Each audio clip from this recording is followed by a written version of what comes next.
Welcome to the Smart Business Show, episode 50. We are again talking about writing good proposals that win work.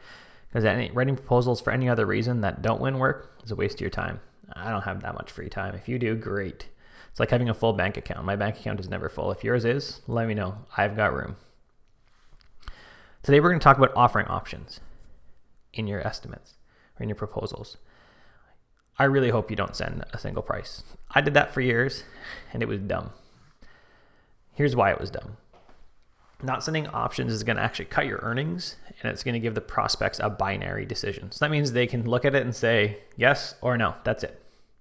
There's no third option there really, because a proposal is also not a negotiating document, which I'll talk about later in the month on the blog.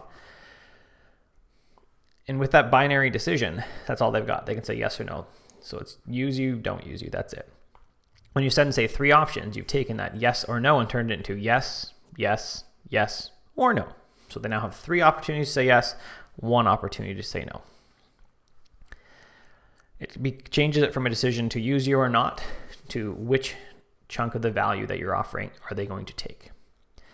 Now, here's something that I've seen a few people do, which is dumb, and they call it providing options. If you're podcast, you can't see the air quotes for providing options, is that lowest option doesn't actually meet the goals of the project. So say someone needs to, I go back to web development often because that's where I started. So say someone needs a new site and the first part of the project is, I'll do wireframes for you and that's it. Well, it doesn't really get them that new site that they wanted. That's not really an ethical way to provide an option. And it's a freaking lazy way to provide an option, in fact. So even your base option needs to meet the project goals. One I did recently was, basically integrate the membership site. An option 2 was add a feature that they had kind of thought maybe they wanted, but weren't sure if it was going to be viable. And the third one was actually something I didn't think. The big reason they were working on the site was to provide automation, because they did a lot of manual, like entering HTML into things all over the place, which is a waste of their time, and something they should never have to do. And so the third option was actually more automation for them.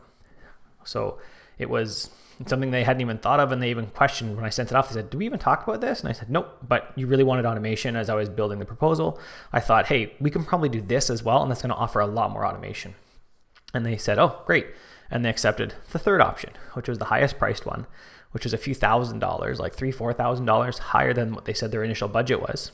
But the first 2 things were all inside their budget. So it was $8,000, $9,000, and $12,000. Those are the 3 price points I gave them. And they grabbed $12,000, no questions. They said, "That's great. I'd really like to do $12,000 because I like that automation." So when you're doing your estimates, come up with 2, 3 options. 3 options is really what you want to go for. Sometimes I can't come up with 3. Rack my brain. It's just simple enough project that I really only can come up with 2. So come up with 2 options at the very least. 3 is preferable. You're going to see your income grow. And you're going to land more estimates, land more projects through your proposals. Thanks for watching.